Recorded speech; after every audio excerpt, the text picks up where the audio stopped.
Thank you very much, Helen, and very distinguished guests, friends and colleagues. It's wonderful to be here in such a warm environment and in such a wonderful place, Old Parliament House and the Museum of Australian Democracy. And I too, of course, am proud to acknowledge the traditional owners of the land and respect their elders past and present.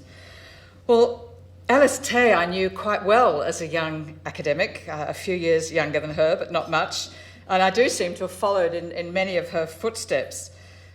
She was, of course, the Challis Professor of Jurisprudence at the University of Sydney and a former president of what was then the Human Rights and Equal Opportunity Commission, and she too worked on asylum seeker matters during the Tampa case. Alice was a highly intelligent, feisty scholar who was never happier than when working with young lawyers on human rights issues. She had an international and regional reputation, and I was always rather amused that wherever I went, in China, Vietnam or Indonesia, I would always be asked, "Do you know Alice?" They didn't even have to mention her surname. We all knew who Alice was wherever we went in that region, and it's been a great honour for me to be able to speak in her memory today in this lecture on law and human rights. May I also, of course, recognise Valmey Friedlich. It's a great pleasure for me to meet you.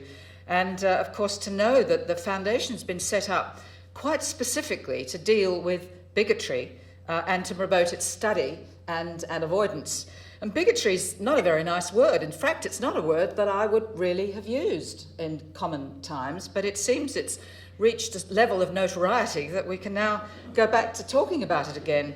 But it is crucial, and it was very interesting, and I'll return to this theme, that the reason Section 18C of the Race Discrimination Act was not ultimately amended or repealed was because the Australian public knew that we need that provision to prevent the level of racial insult and abuse that does sadly happen still in our community. So bravo to the Foundation, and thank you for the support you and your husband have given to ensuring that we continue to see bigotry when it's there and to speak up about it.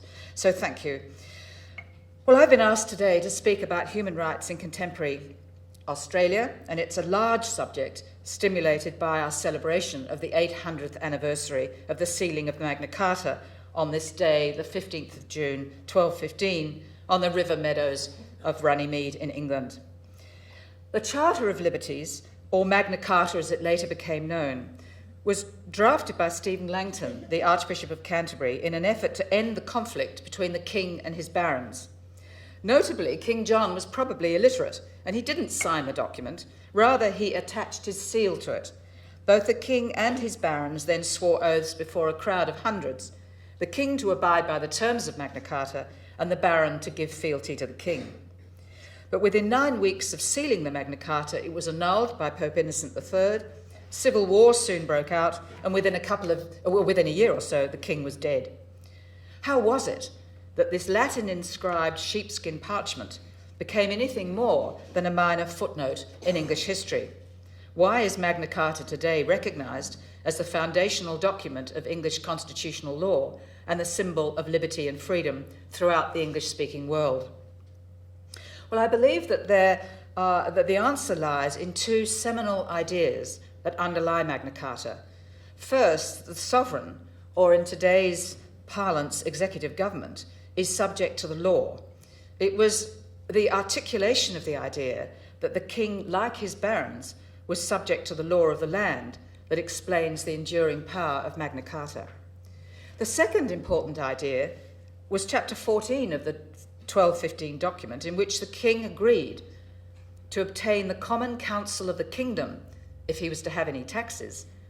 He agreed that we will cause to be summoned the archbishops, bishops, abbots, earls, and greater barons, and all of those holding us in chief for a fixed date, namely after the expiry of 40 days, and to a fixed place. When the summons has been made, the business shall proceed. Well, this clause was later struck out as important but doubtful, but the damage was done. In short, Magna Carta was a revolution. It was described in the earliest contemporary account in the Chronicle of Melrose Abbey as follows: "A new state of things has begun in England, such a strange affair as had never before heard. For the body wished to rule the head, the people desired to be masters over the king. While Parliament, evolving from this slender idea of a common council, took many centuries to evolve, the idea of a common council to advise the king was sown. And it's about the vital role our parliaments play, whether state, territory or federal, in protecting our ancient democratic liberties and rights that I'd like to speak to you today.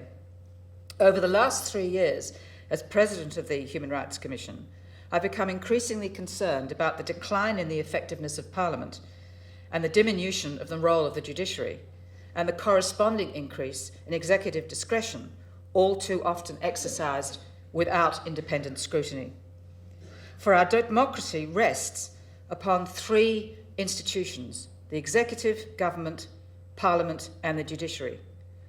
If the separation of these powers is distorted, democracy is at risk. Power must be exercised according to the rule of law. The majority cannot abuse the rights of the minority.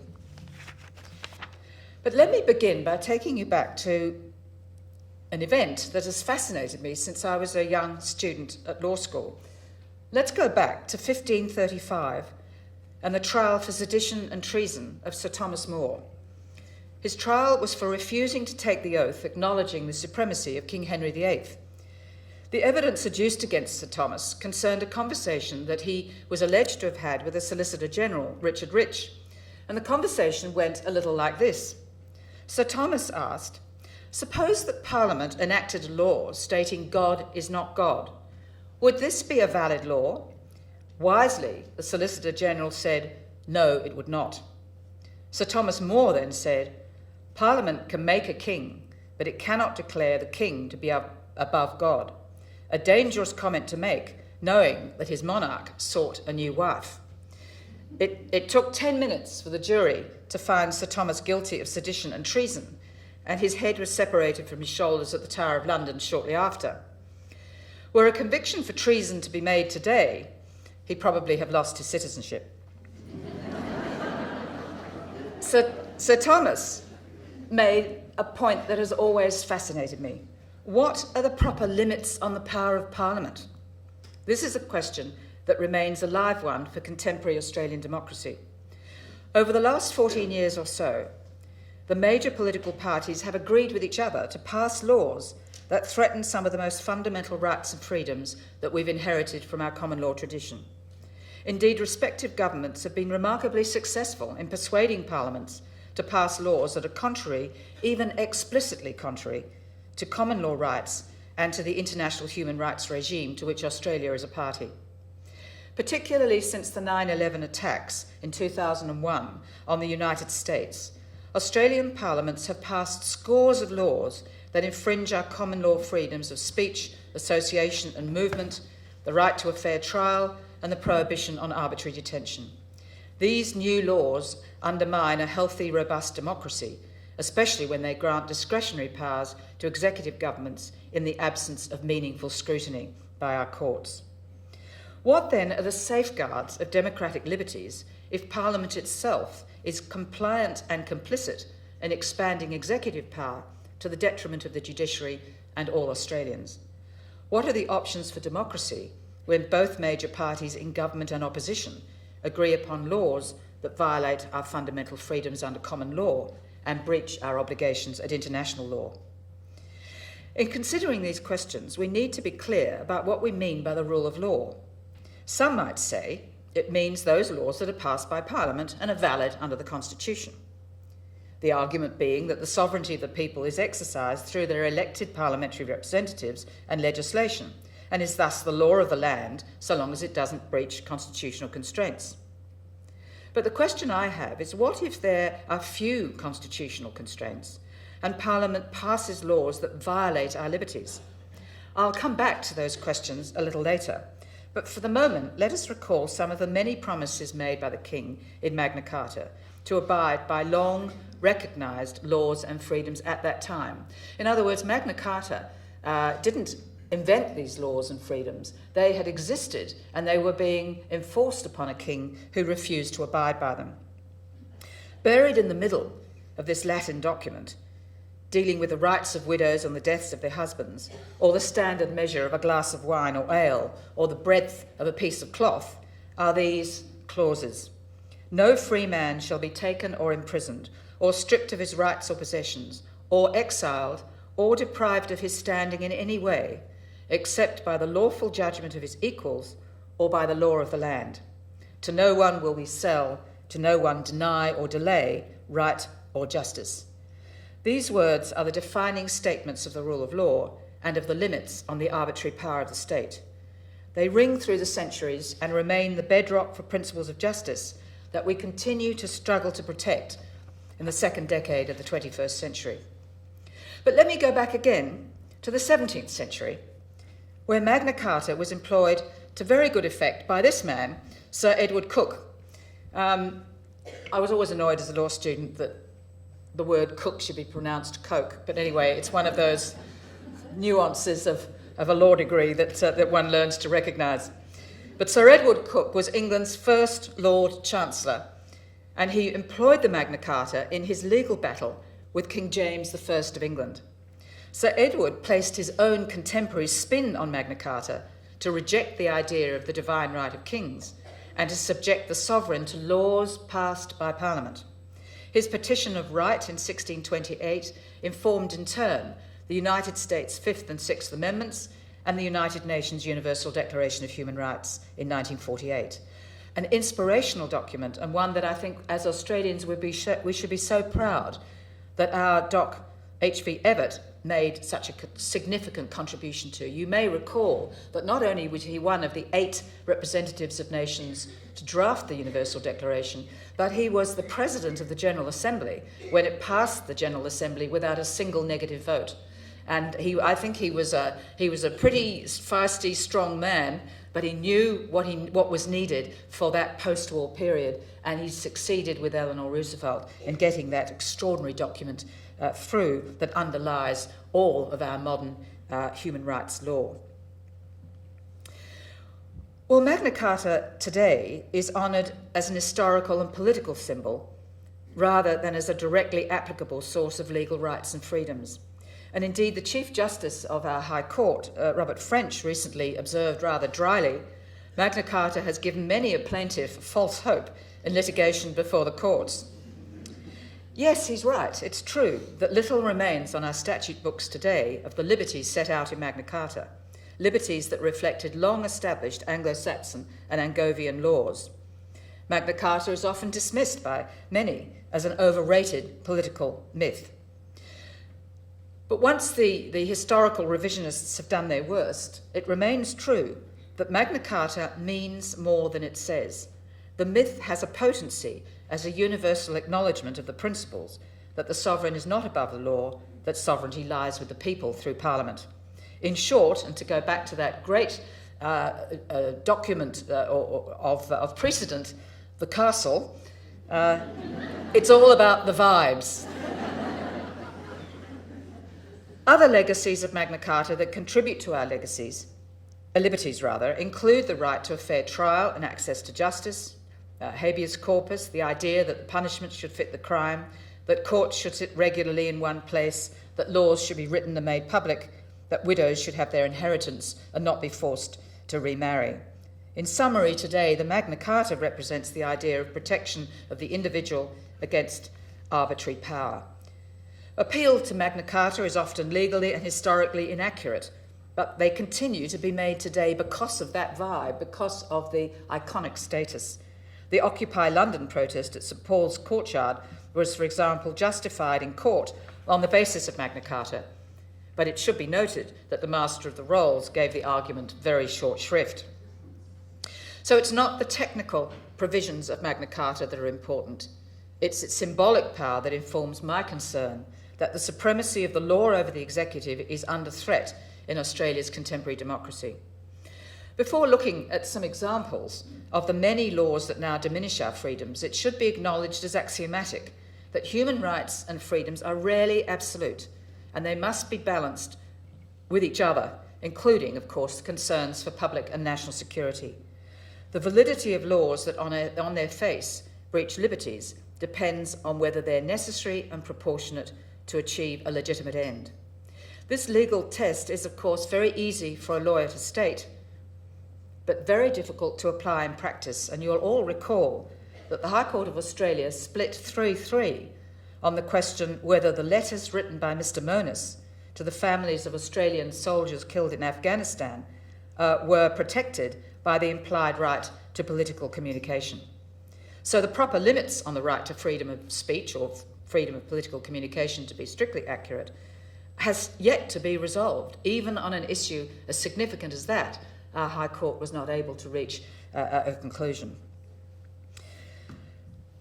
There are two major examples that I'd like to discuss in the context of executive overreach. And the first is arbitrary and indefinite detention. And may I repeat these words of the Magna Carta: no free man is to be imprisoned except by the lawful judgment of his equals or the law of the land. But over recent years, respective parliaments have granted governments the power to detain indefinitely various classes of persons, including most notably refugees and asylum seekers, along with those less well known who have infectious diseases, who are subject to mandatory admission to drug and alcohol rehabilitation facilities, or who are mentally ill. Few of those detained under such laws have meaningful access to legal advice or regular independent judicial or administrative review. Australian jurisprudence on the validity of executive detention was developed by the High Court in Lim's case more than 20 years ago. And the central rule is that if detention is for a legitimate, non-punitive and essentially administrative purpose, it will be valid. So detention of those unfit to plead because of mental illness, of accused persons before their trial, or of aliens prior to deportation or the grant of a visa, can be valid so long as the aim is not penal or punitive. The Australian Human Rights Commission is particularly concerned by the growing instances of detention in prisons of those with cognitive disabilities for lengthy periods without releasing them into more appropriate facilities, and in the absence of regular review by an independent tribunal. In a recent complaint to the Commission, we found that 4 Aboriginal men with intellectual and cognitive disabilities had been held for many years in a maximum security prison in the Northern Territory. Each complainant had been found unfit to stand trial on the grounds of mental disability. In respect to 2 of them, had they received the maximum sentence on a proper conviction of the charges, they would have received no more than 12 months in prison. But instead, they were held without conviction for 4.5 years and 6 years respectively. The Commission found that the failure by the Commonwealth was a violation of the right not to be detained arbitrarily under the International Covenant on Civil and Political Rights, a provision that, of course, that matches the important provisions in the Magna Carta. And I think you'll understand that the obligation of the Human Rights Commission is to assess and hold the government to account for compliance with the international human rights treaties to which we're a party. Sadly, such detention disproportionately impacts Aboriginal and Torres Strait Islanders, a problem that's exacerbated even further by the recent adoption in the Northern Territory of paperless arrest powers, which permit detention for 4 hours without being brought to a court for offences that in many cases do not attract the sanction of imprisonment. Such detentions have dramatically increased the rate of detention of Aboriginal Australians. I understand an additional 700 detentions have taken place since that law was introduced last year. But even more tragically, as you may know, an Aboriginal man died on the basis of that paperless arrest last week, 25 years after the Royal Commission's report into Aboriginal deaths in custody. There will, of course, be instances where detention at the discretion of the executive is justified in the interests of community safety. A detainee might be violent or dangerous, or reasonably likely to commit sexual offences. But conviction and imprisonment for a serious crime does not of itself justify continued detention at the discretion of the government once the sentence has been served.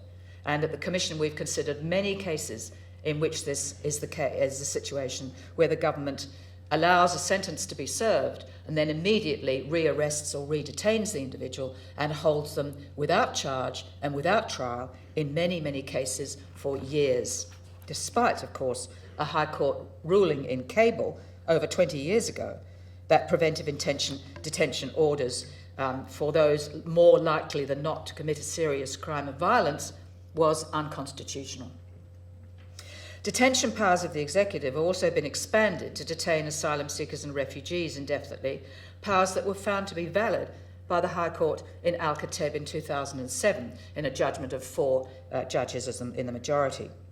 Most egregiously, those with ASIO adverse security assessments are detained indefinitely, many including children for years, without meaningful access to legal advice or independent review. Today, nearly 2,000 people, including 127 children, remain in closed detention in mainland Australia, and about 1,000 males remain on Manus Island and 700 people on Nauru, including 95 children. Most have been held for well over a year, many for years, in conditions that have been criticised by the United Nations as breaching the Torture Convention. Never before has Australia been charged with a breach of that convention. I suggest that this level of detention has become, as prolonged and indefinite, has become punitive. And as punitive detention is for the judiciary, I believe it may well be beyond power. But the second major example of executive overreach that I'd like to raise with you today concerns the spate of counter-terrorism laws that have been introduced in the last few months. The strength of the rule of law, I suggest, is more truly tested when security is threatened than in times of tranquility or peace. When Australia is threatened by terrorism, the need to protect our traditional liberties assumes an even greater urgency. Many laws introduced with unseemly haste in the 2 weeks before Christmas and in the name of national security go well beyond what might be deemed to be proportionate, creating a chilling effect on freedom of speech and the press and breaching our rights to privacy. The data retention laws you will all be aware of are particularly curious. While metadata is significantly more intrusive into the lives of citizens than access to mere content, a warrant is required for content, but not for metadata. As metadata will be collected in respect of many of the 23 million Australians, but those involved in terrorism are very few, it might be said that the Act employs a sledgehammer to crack a nut. It's also curious that executive government can apply for a journalist information warrant to compel the surrender of a journalist's metadata to identify their sources, but such a warrant is not necessary in respect of anyone else. Lawyers, it seems, do not have the special privileges that are extended to journalists, and I'm sure there are many of you in this room who would wonder why that privilege is not extended to you as well. And it's of course ironic that in the last week or so, the United States Congress has just passed a new law replacing the Patriot Act with the Freedom Act, which restricts for the first time, I understand, in American history, the powers of its intelligence and security agencies with regard to the collection, storage and access to metadata. Of course, many politicians support the rule of law. That phrase slips easily from their lips. They support the freedom of speech, but they're breathtakingly inconsistent in doing so. While the government argued for the repeal or amendment of Section 18C of the Racial Discrimination Act on the basis that it was necessary to protect freedom of speech, the same government made a 180-degree turn with new counter-terrorism crimes of advocacy and penalties for the disclosure of protected information. A new offence has been created of advocating terrorism that is so imprecise in scope that it may well cover opposing the Assad regime in Syria, for example. Last week, the Attorney announced further legislation to create a social media monitoring capability. He justifies this new law on the ground that it's necessary to detect terrorist propaganda as one of the biggest challenges facing Australia today. If proportionality is the test, I wonder what new laws and fundings will be forthcoming to address domestic violence. Almost 2 women a week killed by their partners or former partners, and an estimated 43 women have been killed this year alone. Other rights are threatened frequently. Freedom of movement is threatened, in which new laws declare the Mosul district in Iraq and Al Raqqa province in Syria as areas in which no Australian may enter. And if we do, there's a 10-year prison sentence unless you have a valid excuse, the evidentiary burden for proving lying on the accused. So the burden has shifted to the accused to demonstrate that they're in a region for good reason. ASIO officers have now been given total immunity from civil and criminal prosecutions while they're engaged in special intelligence operation. Anybody who discloses information about a special intelligence operation will be subject to a mandatory 5 to 10-year penalty. Now, there are many problems with that, but one of them that concerns me is that judges no longer have that power to determine individually whether the sentence should be imposed. But Parliament imposes the sentence and the judge loses that traditional judicial power. Anti-bikie laws threaten our freedom to association. The principle against self-incrimination has been eroded and may even in future legislation being introduced as a bill may take it away entirely. And the judicial powers with regard to individual circumstances have been taken away. One that is of particular concern to me and to my colleagues at the Commission is that references to the Refugees Convention in the Migration Act have now been taken away entirely and replaced by the Minister's understanding of the meaning of refugee and the powers that this legal status imports. The Migration and Maritime Powers Act explicitly authorises the acts of government officers where those acts violate international law or fail to meet due process laws. I know of no other instance anywhere in the world of another nation's law that states that the law is to apply regardless of international law or of its own domestic administrative law principles of natural justice. Well, these are just a few examples, and I'm afraid I go into law school mode in giving you far too many examples, and I don't want to weary you too much. But what I'm saying is this is the tip of the iceberg. There are many more in the pipeline that have attracted very little attention. There's one bill that's been introduced recently to maintain good order of immigration detentions that gives guards enforcement powers that are greater than those available to the Australian Federal Police. And those guards will be immune for all practical purposes from prosecution in the courts. Social Services Legislation Amendment Bill introduced this year removes the financial support for forensic patients with a mental illness if they've been charged with a serious criminal offence, regardless of whether they're ever convicted of those offences, making it even more difficult for them to adjust as they return to society. But finally we come to the yet-to-be-defined proposal that those accused of being jihadists fighting against Australian interests will be stripped of their citizenship if they're potentially dual nationals. Well, Magna Carta, of course, has something to say about this. It provided that no man is to be outlawed or exiled except by the law of the land.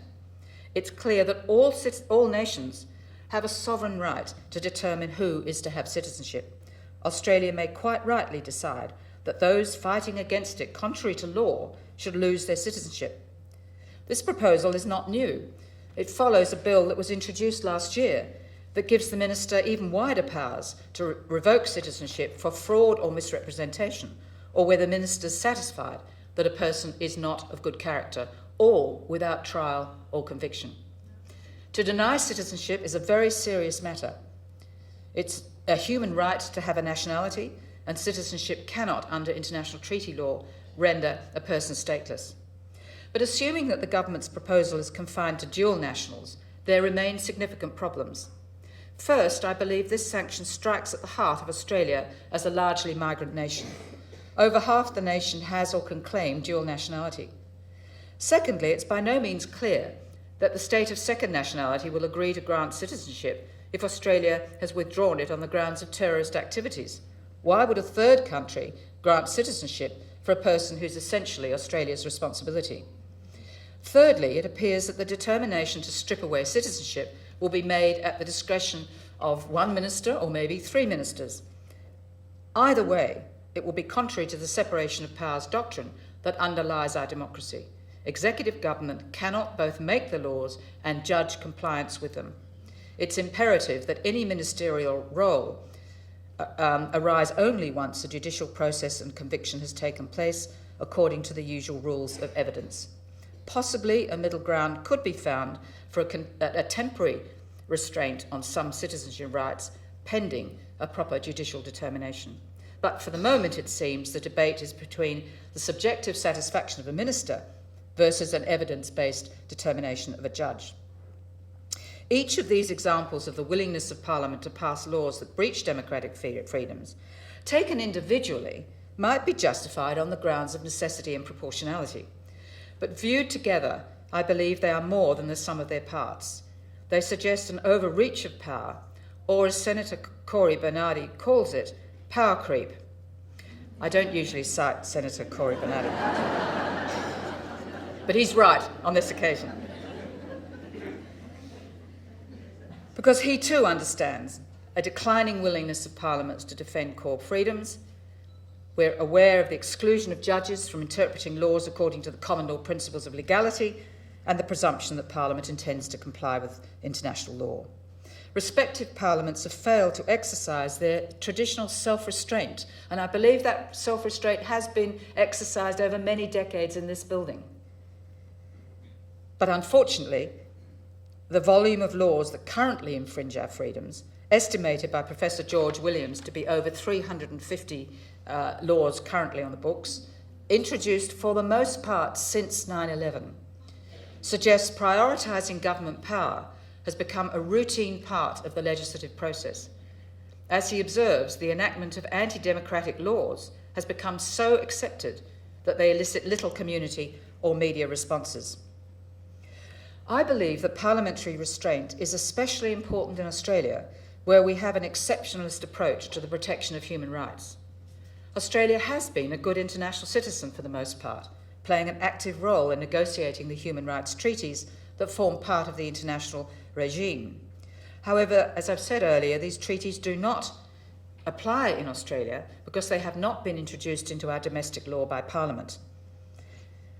And they, in particular, concern the International Covenant on Civil and Political Rights, which reflects many of the provisions of the Magna Carta, and the Convention, of course, on the Rights of the Child. Our Constitution protects the freedom of religion, the right to compensation for the acquisition of property, and the right to vote. And the High Court has implied a right of political communication. But there's very little else. As is well known, unlike every other common law country in the world, Australia has no Bill of Rights, and compounding our isolation from international jurisprudence, the Asia-Pacific has no regional human rights treaty and no regional court to build a regional consensus. But it might be thought we can always rely on our courts to protect our common law rights. Laws passed by Parliament are not to be construed as abrogating our common law rights, except with clear words. Our courts have, where possible, employed the principle of legality to adopt a restrictive interpretation of legislation to protect our freedoms. But sadly, in practice, this has not proved to be as effective a protection as one might have hoped, because laws today are drafted with such precision or are so constantly amended that ambiguities are very hard to find. And a good example of this is the Malaysia solution case that the High Court considered under the rubric of the Migration Act. And it found that the Malaysia solution was invalid because the minister could not send asylum seekers to Malaysia as the nation had not ratified the Refugees Convention. That put an end, we thought, to the Malaysia solution. The government then returned to Parliament to delete the offending clause, and Parliament agreed to do so. So the problem is that if the language of a statute is unambiguous, the courts can't apply the common law presumptions about freedoms. And that is why, in part, that I believe that it is more important than ever that our democratic system, through Parliament, meets its obligations as a check on executive government. Over the last 800 years, judges have asserted the rule of law against the executive, and Sir Edward Cook's struggle for the supremacy of Parliament continues to play out today between the High Court of Australia and our government. Time and again, the High Court has limited executive discretion by reference to statutory principles, but time and again the government is successful in asking Parliament to tighten up legislation to permit what was hitherto illegal. But there are two recent and very encouraging decisions of the High Court. One, late last year, was Plaintiff S4. The High Court decided unanimously that the executive discretion to detain was limited to two purposes: deportation or a decision to allow the plaintiff to apply for a visa. The court qualified the power to detain, finding that the Migration Act does not authorise the detention of a refugee or asylum seeker at the unconstrained discretion of the minister. It found that an alien is not an outlaw and that the minister must make a decision one way or the other as soon as is practicable. This didn't get much publicity at the time, but it's actually a vitally important decision of our High Court, unanimously, as I say, because it means that the minister cannot sit on these matters, leaving people to rest in detention for many years. But the second decision is in some ways even more astonishing, because our Chief Justice issued a writ of mandamus against the Minister for Immigration, a very rare phenomenon under Australian law. The minister, in effect, did not comply with that writ of mandamus, and it went back to the High Court of Australia, which then decided, unanimously again, to order the minister to comply with a writ of mandamus, and that meant that the minister had to decide either to grant a visa to someone who'd already been determined to be a refugee but had been held in closed detention for 3 years, or to deport him. So we have an extraordinary precedent in which our courts will stand up. But the point that has to be remembered is that the court can only do what is allowed within the terms of the Migration Act. But the court will do what it can when it can. So, in conclusion, what is to be done to protect democratic rights and freedoms in Australia? Well, celebrations of Magna Carta this year could reignite calls for some sort of Bill of Rights. Had we such an articulation of rights today, it would give greater scope for the courts to assess the validity of legislation against human rights benchmarks. It would be possible to challenge the indefinite detention of the mentally ill, of asylum seekers and refugees, to challenge the overreach of counter-terrorism laws, and to challenge disproportionate restrictions on speech and association. But a Bill of Rights remains highly improbable in the current environment. Other options are to strengthen scrutiny by the Joint Parliamentary Committee on Human Rights, which has been in existence for the last 4 years or so and has remarkably, across party lines, achieved consensus reports. And I was most encouraged by the appointment of that committee, but sadly its reports are generally not or do not have a significant effect on the willingness of Parliament to pass bills that they might challenge. I, of course, would like to mention the role of the Australian Human Rights Commission as an independent statutory body that provides an access to justice to 21,000 separate complaints a year across Australia, 70% of which we settle by conciliation. But one of the most important and effective safeguards of our human rights is the expectation of Australians, the cultural expectations, that our freedoms will be protected.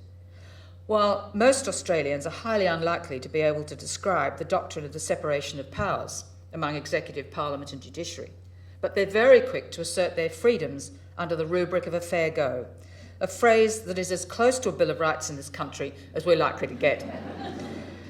It is this cultural expectation that keeps our freedoms alive today, as was amply illustrated by the overwhelming community response to preserve 18C of the Racial Discrimination Act.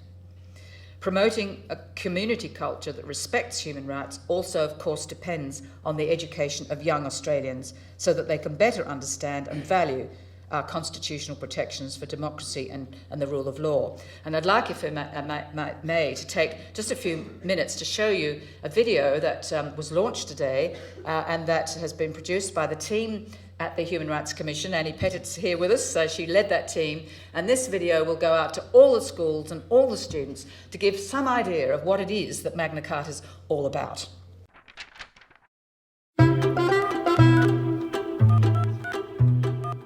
It's an 800-year-old document, written on dried animal skin, in England, on the other side of the world, in a language we no longer use, that most people couldn't read even back then.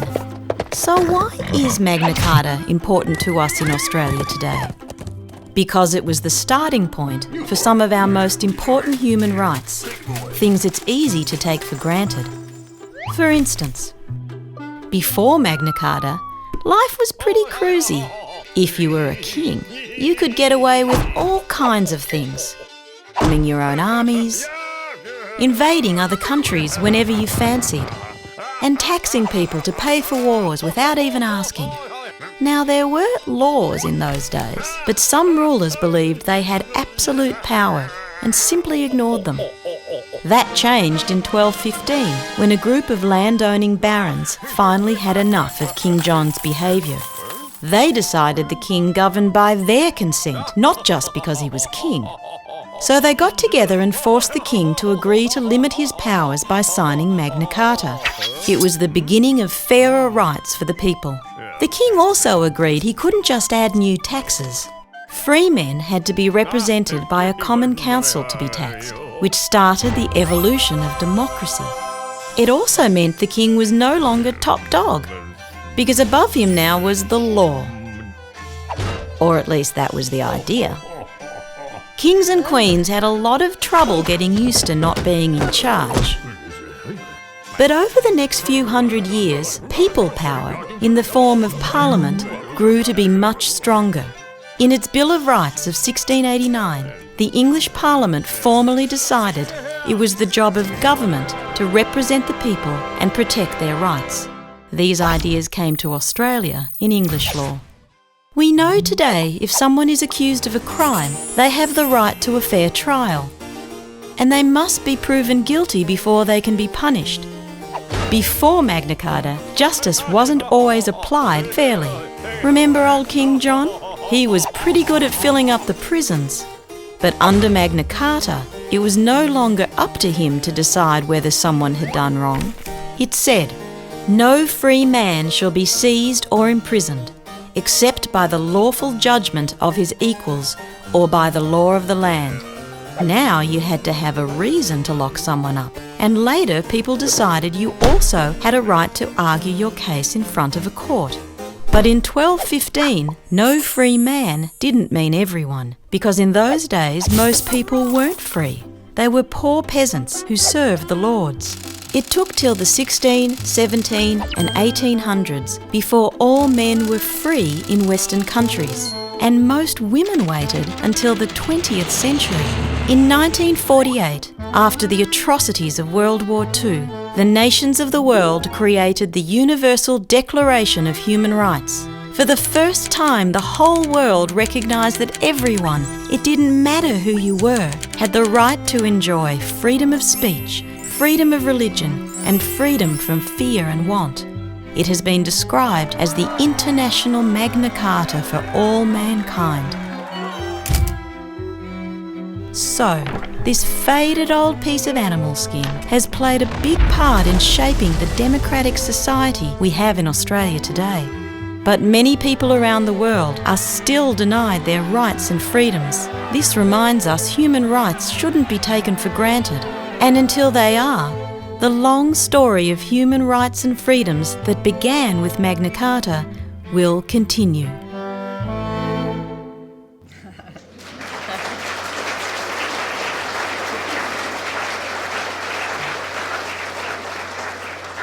Well, that video is then followed up by teaching tools that you can go into certain issues and get more information, and teachers can develop a curriculum from it. But we really hope that will be a way of ensuring that our young people are better informed about what Magna Carta does and what our own democratic freedoms mean today, not just as an historical issue. Well, finally, in conclusion, can I observe that present company, of course excepted, human rights lawyers and activists are not necessarily deserving of sainthood. On delving into Sir Edward Cook's life, I found that he kidnapped his 14-year-old daughter from the protection of his wife. He married her off to a rich and influential gentleman. He eventually fell foul of his king and served time in the Tower of London, but he survived to live in peace until dying in his own bed, aged 80. I hope that despite challenging the power of the executive, as an Australian national and an English migrant, I can keep my passport close, escape statelessness to retire and smell the roses. Thank you all very much.